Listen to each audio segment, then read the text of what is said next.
आज के इस लेक्चर में बेसिकली हम जो कंटेंट कवर करने जा रहे हैं वो हम फ्लॉयड की बुक से कवर कर रहे हैं, जिसके चैप्टर 12 में से आर्टिकल 12-7 हम कवर कर रहे हैं। तो आप अगर ये आर्टिकल देखना चाहें तो आप फ्लॉयड की बुक से देख सकते हैं।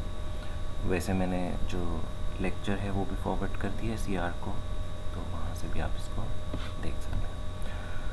अच्छा, बेसिकली जो आज का लेक्चर है इसमें हम जो स्टार्ट करेंगे, इसके जो लर्निंग आउटकम्स हैं, इसमें हम ये देखेंगे कि जो गेन है ऑपरेशनल एम्पलीफायर का, उसकी डिपेंडेंसी फ्रीक्वेंसी के ऊपर कैसे है, ओपन लूप बैंडविड्थ क्या होती है, यूनिटी गेन बैंडविड्थ क्या होती है, और ऑपरेशनल एम्पलीफायर में गेन के अंदर जो फेज शिफ्ट आती है वो क्यों आती है, वो किस तरह से गेन को इम्पैक्ट करती है।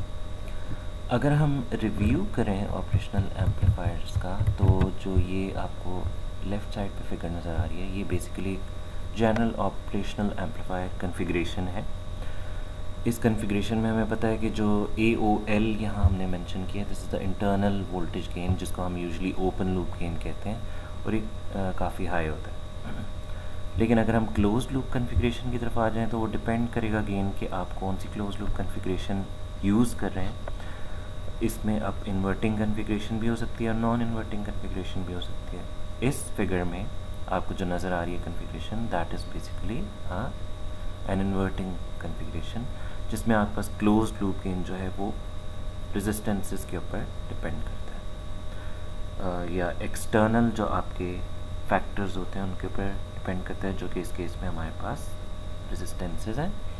तो आपके पास गेन की एक्सप्रेशन -RF/RI होती है। अभी तक जो हम डिस्कशन कर रहे थे उसमें हम मिड रेंज गेन को डिस्कस कर रहे थे, जिसमें हम गेन को कांस्टेंट अज्यूम कर रहे थे। इस ग्राफ के ऊपर अगर आप देखें तो हम इस रीजन में अभी तक डिस्कशन कर रहे थे, जिसमें हमारे पास गेन कांस्टेंट था टिल क्रिटिकल फ्रीक्वेंसी, यानी अगर आप फ्रीक्वेंसी 0 से स्टार्ट करें और क्रिटिकल फ्रीक्वेंसी तक जाएं, जिसको आप 3 dB फ्रीक्वेंसी भी कहते हैं, तो आपके पास गेन जो है वो कांस्टेंट था। इसके बाद आपका गेन फॉल ऑफ करना स्टार्ट होता है और एक पर्टिकुलर पॉइंट पे जाके गेन जो है वो 0 dB को मीट करता है। वाई एक्सेस पे जो गेन रन कर रहा है वो 0 dB पे। तो अगर आपका नॉर्मल गेन जो है उसके ऊपर गेन 1 पे जाएगा, तो अगर आप उसको dB पे कन्वर्ट करें, जो आप 20 log से कन्वर्ट करते हैं, तो बेसिकली आपका गेन 0 dB होता है। तो अगर आप dB स्केल में बात करेंगे तो जो यूनिटी गेन है that would be considered as 0 dB। तो ये जो ग्राफ है ये dB स्केल में प्लॉट हुआ है। जो हम बैंडविड्थ की बात करते हैं, बैंडविड्थ की बेसिकली जो हम बात करते हैं, बैंडविड्थ को हम डिफाइन करते हैं एज FCU माइनस FCL, यानी अपर critical frequency minus lower critical frequency. और जो लोअर क्रिटिकल फ्रीक्वेंसी होती है दैट इज़ अराउंड 0। तो जो बैंडविड्थ है वो तकरीबन आपके पास अपर क्रिटिकल फ्रीक्वेंसी के बराबर होती है, यानी आप इस रीजन को डिफाइन कर रहे हैं, जिसमें आप बेसिकली कह रहे हैं कि गेन आपका कांस्टेंट होता था, या मिड रेंज गेन जिसको हम कहते हैं। और क्रिटिकल फ्रीक्वेंसी डिफाइन कैसे होती है, हम पहले भी क्लास में लेक्चर में डिस्कस कर चुके हैं कि जिसमें आपका जो गेन है वो 3 dB कम हो जाता है फ्रॉम द मैक्सिमम और मिड रेंज गेन। अब हम जो कुछ नोटेशंस यूज़ करेंगे, FCU को सिंपली हम FC लिख देंगे, OL जो है वो ओपन लूप को शो करेगा, CL जो है वो क्लोज लूप को शो करेगा। गेन वर्सेस फ्रीक्वेंसी एनालिसिस अब जो हम स्टार्ट करने जा रहे हैं, तो इससे पहले हम एक सिंपली RC सर्किट का अगर बिहेवियर देखें, तो RC सर्किट का जो V0/Vn होता है, इसमें आप basically series RC circuit consider कर रहे हैं। इसमें इनपुट यहाँ अप्लाइड है और आउटपुट आप अक्रॉस द कैपेसिटर ले रहे हैं। तो ये जो V0/Vn का फॉर्मूला लगाया है, ये बेसिकली क्योंकि सीरीज सर्किट है तो ये आपके पास बेसिकली क्या है, वोल्टेज डिवाइडर है। अब वोल्टेज डिवाइडर में न्यूमरेटर में तो आ गई कैपेसिटर की इम्पीडेंस, डिनोमिनेटर में ये फैक्टर कहाँ से आया, इसको अंडरस्टैंड करने के लिए हम थोड़ा सा आगे प्रोसीड करते हैं। वहाँ से इसको डिस्कस करने के बाद फिर हम आ जाते हैं वापस अपने इसी आइडिया के ऊपर। यहाँ से आया जी ये कॉन्सेप्ट। बेसिकली यहाँ पे अगर आप देखें तो आपके पास अगर एक रेजिस्टिव सर्किट है, तो रेजिस्टिव सर्किट को अगर आप फेज़र फॉर्म में शो करें, यानी जब आपकी टोटल इम्पीडेंस R के बराबर हो, तो इसमें 0 फेज शिफ्ट होता है। अगर आपके पास एक कैपेसिटिव सर्किट है तो कैपेसिटिव सर्किट को अगर आप फेजर फॉर्म में शो करें तो उसमें 90 डिग्री का फेज शिफ्ट होता है और 90 डिग्री आपका कैपेसिटर जो है उसमें वोल्टेज लैग करती है। तो अगर एक रेजिस्टेंस और कैपेसिटेंस सीरीज़ में आ जाए तो अब मैं क्या करूँगा, मैं वेक्टर रूल के अकॉर्डिंगली इसकी टोटल इम्पिडेंस कैलकुलेट करूँगा। तो ये वाली जो वेक्टर आ गया है रेजिस्टेंस आ गया, ये वाला वेक्टर जो आ गया ये कैपेसिटेंस आ गया, तो इनका जो रिजल्टेंट वेक्टर होगा वो इस तरह से आप ड्रॉ करेंगे। अब ये जो रिजल्टेंट वेक्टर है इसका जो इंक्लिनेशन एंगल है इसको हमने थीटा से शो किया। और अगर आप अब इस रिजल्टेंट वेक्टर का मैग्नीट्यूड कैलकुलेट करें तो रिजल्टेंट वेक्टर का मैग्नीट्यूड बेसिकली आप ट्रायंगुलर रूल के थ्रू कैलकुलेट करेंगे, यानी z is equal to under root are square plus, ये प्लस साइन है ये यहाँ क्लियर नज़र नहीं आ रहा, एक्स सी स्क्वायर, यानी आपने यहाँ यूज़ किया रूल के basically hypotenuse is equal to the square of perpendicular and base. और थीटा अगर आप डिफाइन करें तो वो tan इनवर्स ऑफ क्या होता है, परपेंडिकुलर ओवर बेस। और थीटा जो होता है बेसिकली इसमें नेगेटिव में आएगा क्योंकि आपके पास यहाँ पर कैपेसिटर की वजह से लैगिंग आती है। ठीक है, चलें वापस चलते हैं उसी पॉइंट की तरफ।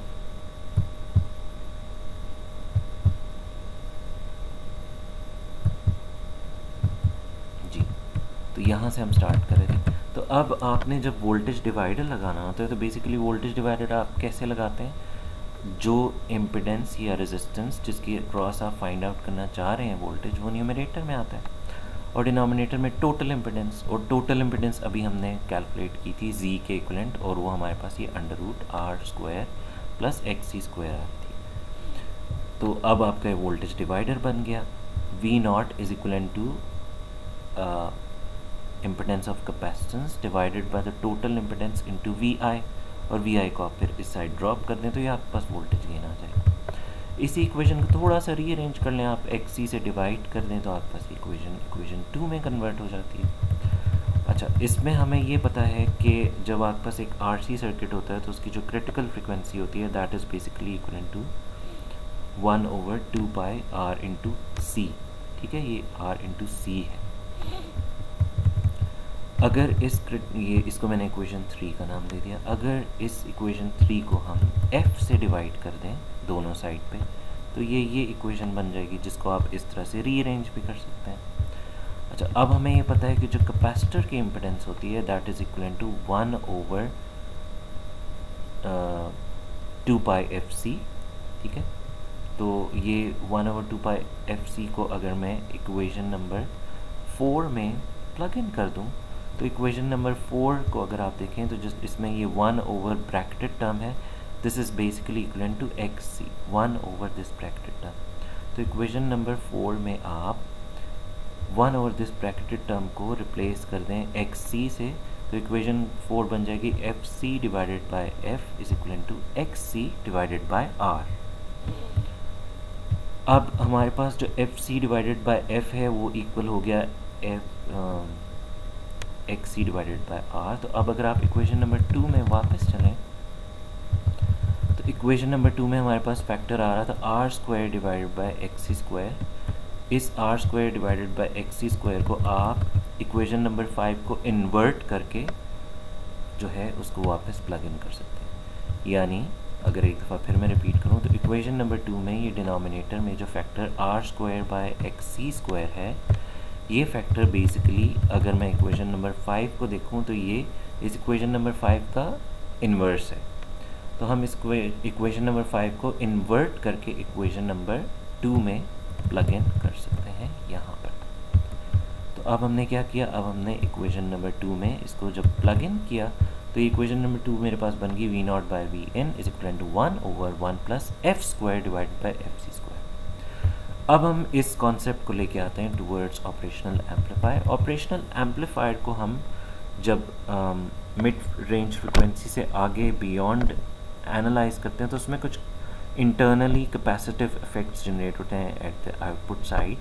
तो बेसिकली हम उसको मॉडल कर लेते हैं एज अ कैपेसिटर। तो ये आपके पास ऑपरेशनल एम्पलीफायर के साथ ऑगमेंट हो जाता है एक आरसी सर्किट, आर उसकी अपनी आउटपुट रेजिस्टेंस है और उसके सीरीज़ में एक सी। तो यानी बेसिकली हाई फ्रिक्वेंसी के ऊपर यानी क्रिटिकल फ्रीक्वेंसी से जब आप आगे एनालिसिस करते हैं तो उसमें ऑपरेशनल एम्पलीफायर जो है उसमें कैपेसिटिव इफेक्ट्स जनरेट होते हैं एट इट्स आउटपुट नोड, जिसको हम इस कैपेसिटर से मॉडल करते हैं, और ये कैपेसिटर इन सीरीज अपेयर होते हैं with the output resistance of the operational amplifier. तो ऑपरेशनल एम्पलीफायर बेसिकली एक ओपन लूप ऑपरेशनल एम्पलीफायर जो ओरिजिनल हमारे पास था मिड रेंज फ्रीक्वेंसी में, और उसके साथ ऐड हो जाता है आपके पास एक आरसी सर्किट। तो अब जब हमारे पास ये आरसी सर्किट ऐड हो जाता है तो अब हमारे पास जो टोटल रिस्पांस आ जाता है वो टोटल रिस्पांस क्या बन जाता है, क्योंकि अब आपके पास ये दोनों कैस्केड हो गए हैं सर्किट्स आपस में। जब कैस्केड हो जाते हैं सर्किट्स तो उनका जब आप ओवरऑल रिस्पांस कैलकुलेट करते हैं तो वो प्रोडक्ट ऑफ द स्टेजेस आ जाता है। तो इसका हमें गेन पता है AOL है, इस RC सर्किट का अभी हमने कैलकुलेट किया। तो जब आप टोटल रिस्पांस इसका कैलकुलेट करेंगे तो वो दोनों आपस में मल्टीप्लाई हो जाएंगे, तो हमारे पास मल्टीप्लाइड टर्म आ गई। तो इस इक्वेशन को अगर आप एनालाइज करें तो इस इक्वेशन में अगर आप क्रिटिकल फ्रीक्वेंसी से बहुत कम फ्रीक्वेंसी के ऊपर ऑपरेट कर रहे हैं तो ये जो फैक्टर है, ये वाला फैक्टर हमारा नेग्लेक्ट हो जाएगा, ठीक है, क्योंकि क्रिटिकल फ्रीक्वेंसी हाई है और आप जिस फ्रीक्वेंसी पे ऑपरेट कर रहे हैं वो लो है। ये फ्रीक्वेंसी आपकी ऑपरेटिंग फ्रीक्वेंसी है और ये सर्किट की क्रिटिकल फ्रीक्वेंसी है। तो अगर क्रिटिकल फ्रीक्वेंसी से आपकी ऑपरेटिंग फ्रीक्वेंसी लो है तो ये वाला फैक्टर आपका इग्नोर हो जाएगा और आपका ओपन लूप गेन सिंपली जो पुराना मिड फ्रीक्वेंसी गेन था उसके बराबर हो जाएगा। ये पूरा फैक्टर यूनिटी हो जाएगा, ठीक है। लेकिन जो आप इस ऑपरेटिंग फ्रीक्वेंसी को इंक्रीज़ करेंगे तो आपके पास ये वाला फैक्टर इंक्रीज़ होना शुरू होगा, तो ऑटोमेटिकली एक रोल ऑफ आना शुरू हो जाएगा और गेन आपका ड्रॉप होने लग जाएगा, क्योंकि मिड फ्रीक्वेंसी गेन एक ऐसे फैक्टर से डिवाइड हो रहा है जो यूनिटी से ग्रेटर है। अच्छा जी, अब हम देख लेते हैं एग्जाम्पल 12-8। इस एग्जाम्पल में आपको जो FC है ये क्रिटिकल फ्रीक्वेंसी है वो गिवन है। उसके अलावा आपको जो ओपन लूप मिड फ्रीक्वेंसी का है गेन वो प्रोवाइडेड है। आपने ओपन लूप कैलकुलेट करना है फॉर फॉलोइंग फ्रीक्वेंसीज। पहले तो आपने कैलकुलेट करना है ये जो फ्रीक्वेंसीज आपको गिवन है ये आपकी ऑपरेटिंग फ्रीक्वेंसीज हैं, यानी जो आपके इनपुट सिग्नल की फ्रीक्वेंसीज हैं। तो अगर आपकी फ्रीक्वेंसी 0 है यानी आपका DC सिग्नल है तो उस टाइम पे आपके पास सिंपली अगर आपके पास ये ओवरऑल रिस्पांस की इक्वेशन जो है ये मौजूद है, इसमें आपको ये फैक्टर गिवन है, यानी ये 100 and 1000 ये आपको गिवन है, और आपको FC भी गिवन है 100 हर्ट्ज़। आपने क्या करना है, आपको जो ऑपरेटिंग फ्रीक्वेंसी गिवन है जस्ट आपने यहाँ प्लग इन करनी है और आपने कैलकुलेट कर लेना है कि आपका टोटल रिस्पांस क्या हो गया। तो यहाँ पर पहले पार्ट में आपकी फ्रीक्वेंसी 0 है तो आप 0 फ्रीक्वेंसी प्लग इन करें तो ये फैक्टर 0 हो गया और ये आपका वही पुराना मिड फ्रीक्वेंसी गेन आ गया। पार्ट B में फ्रीक्वेंसी 10 हर्ट्ज़ है, जस्ट प्लग इन करें और कैलकुलेट करते जाएं। पार्ट C में इसी तरह से कैलकुलेट करें। तो आप ये देख रहे हैं कि जो आप फ्रीक्वेंसी को इंक्रीज़ करते जा रहे हैं तो आपके पास गेन जो है वो रिड्यूस होता जा रहा है। अच्छा, यहाँ पर आप ये देख सकते हैं कि जब आपकी जो फ्रीक्वेंसी है वो पार्ट C में इक्वल होगी है क्रिटिकल फ्रीक्वेंसी के, तो आपका गेन जो है वो ऑटोमेटिकली 70% ऑफ द या 0.707 ऑफ द मैक्सिमम गेन हो गया, जो कि हम ऑलरेडी देख चुके हैं कि क्रिटिकल फ्रीक्वेंसी पे आपका गेन 3 dB रिड्यूस हो जाता है या 1/√2 टाइम्स मैक्सिमम गेन हो जाता है, या 70% या 0.707 ऑफ मैक्सिमम गेन हो जाता है। ये क्रिटिकल फ्रीक्वेंसी की डेफिनेशन है। तो यानी इक्वेशन में अगर आप ऑपरेटिंग फ्रीक्वेंसी को क्रिटिकल फ्रीक्वेंसी के इक्वलेंट प्लग इन करते हैं तो गेन ऑटोमेटिकली आपको अपने मैक्सिमम के 70% पे मिल जाएगा। अच्छा, ये एग्जांपल हमने क्लोज कर ली।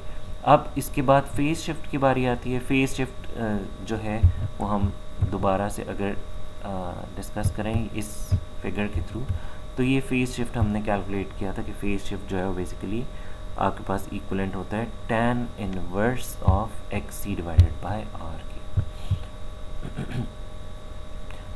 और XC डिवाइडेड बाय R जो होता है वो आपके पास बेसिकली क्या होता है, F डिवाइडेड बाय FC भी होता है। ये हम पहले कैलकुलेट कर चुके हैं पीछे जब हमने इक्वलेंसी बिल्डअप की थी, तो वहाँ पे हमने देखा था कि basically X C divided by R जो है वो F divided by F C भी होता है, तो हम tan inverse of X C divided by R की जगह F divided by F C भी यूज़ कर सकते हैं। तो फेज शिफ्ट की ये डेफिनेशन आपके पास जो है ये मौजूद है, ये दो डेफिनेशन है, माइनस साइन आपको लैग बता रहा है, ठीक है।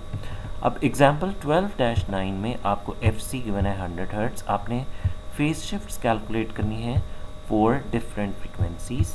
तो ये आपके पास पार्ट ए में जैसे 1 हर्ट्स फ्रीक्वेंसी गिवन है, इसमें आप सिंपली वैल्यू प्लग इन करें और कैलकुलेट करते जाएं, तो आप ये देखेंगे कि जो आप फ्रीक्वेंसी को बढ़ाते जा रहे हैं तो फेज शिफ्ट भी आपके पास बढ़ती जा रही है। जब फ्रीक्वेंसी आपके पास मिनिमम है उस वक्त आपके पास फेज शिफ्ट भी मिनिमम है, ठीक है। तो ये अगर आप ग्राफ की मदद से देखें, तो ग्राफ में जो आपकी ऑपरेटिंग फ्रीक्वेंसी बढ़ रही है तो फेज आपका ड्रॉप करते करते जो है वो नीचे आता जा रहा है, ठीक है।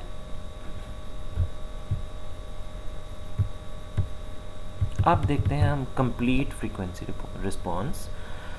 अच्छा, पहले तो ये अज्यूम किया गया कि आपके पास जो ऑपरेशनल एम्पलीफायर है उसमें जो गेन के अंदर ये रोल ऑफ आता है या डिक्रीज़ आता है वो -20 dB पर डेकेड आता है, ठीक है। लेकिन जो कुछ आईसीज होती हैं, अच्छा ये रोल ऑफ आता क्यों है ये हमने अभी देखा टोटल रिस्पॉन्स को देखते हुए कि रोल ऑफ क्यों आता है जब आप क्रिटिकल फ्रीक्वेंसी से बियॉन्ड ऑपरेशनल एम्पलीफायर को ऑपरेट करवाते हैं तो जो आरसी सर्किट ऑगमेंट हो जाता है उसकी वजह से आपके पास गेन रिड्यूस होता है। अच्छा, अगर एक ऑपरेशनल एम्पलीफायर है तो हम ये कहते हैं कि रोल ऑफ कितना होता है कि 20 dB पर डेकेड, यानी अगर आपका डेकेड चेंज इन फ्रीक्वेंसी आता है, डेकेड चेंज क्या होता है फ्रीक्वेंसी में 10 टाइम्स चेंज आता है, तो गेन 20 dB डिक्रीज़ होगा। लेकिन जो आपके पास कुछ आईसीज होती हैं वो कंपोज किस तरह होती हैं, मल्टीपल ऑपरेशनल एम्पलीफायर की स्टेजेस से, जैसे यहाँ दिखाया गया है कि इस पर्टिकुलर केस में आपकी 3 स्टेजेस इन्वॉल्व हैं। हर एक पर्टिकुलर जो स्टेज है उसका एक गेन है और उसके साथ एसोसिएटेड एक आरसी सर्किट है। जब आप टोटल देखते हैं तो वो टोटल रिस्पॉन्स देखते हैं तो इन तीनों का कम्बिनेशन होता है। तो टोटल रिस्पॉन्स में आप ये देख सकते हैं कि आपके पास जो गेन है, ये जो पहला ग्राफ है ये आपको इंडिविजुअली दिखा रहा है कि तीनों स्टेजेस का गेन किस तरह से फॉलो अप करता है। जैसे फर्स्ट स्टेज को अगर देखें तो फर्स्ट स्टेज अपनी क्रिटिकल फ्रीक्वेंसी से पहले मैक्सिमम और कांस्टेंट है, जैसे इसकी क्रिटिकल फ्रीक्वेंसी आएगी उसके बाद ये ड्रॉप ऑफ हो जाएगी। इसका सेकंड स्टेज जो है वो FC2 तक कांस्टेंट है, उसके बाद ड्रॉप हो जाएगी। थर्ड स्टेज FC3 तक कांस्टेंट है, उसके बाद ये ड्रॉप होगा। टोटल अगर हम देखें तो टोटल रिस्पॉन्स मैक्सिमम से स्टार्ट होगा, फिर पहली क्रिटिकल फ्रीक्वेंसी के आने के बाद 20 dB डिक्रीज़ होगा, दूसरी आने के बाद फर्दर 20 dB ड्रॉप हो जाएगा, और थर्ड आने के बाद फर्दर, तो थर्ड आने के बाद 60 dB का ड्रॉप जो है वो आपके पास आना शुरू हो जाएगा कंपोजिट रिस्पॉन्स में। अब इससे रिलेटेड एक एग्जाम्पल है हमारे पास, एग्जाम्पल 12-10। इसमें आपके पास बेसिकली जो है तीनों स्टेजेस के गेन्स भी आपको गिवन है, 40 dB, 32 dB, 20 dB, और तीनों स्टेजेस की क्रिटिकल फ्रीक्वेंसीज भी आपको गिवन है, ठीक है।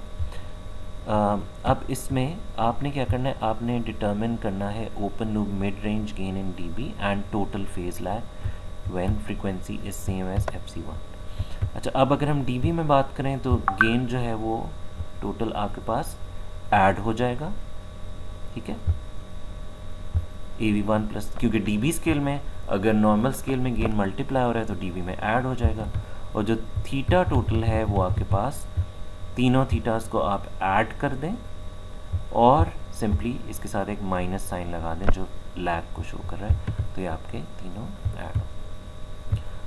अच्छा, क्लोज्ड लूप रिस्पॉन्स की तरफ हम आते हैं। अभी हम फॉर द टाइमिंग इस लेक्चर को क्लोज करते हैं और ये नेक्स्ट वीडियो में मैं आपसे डिस्कस करूँगा।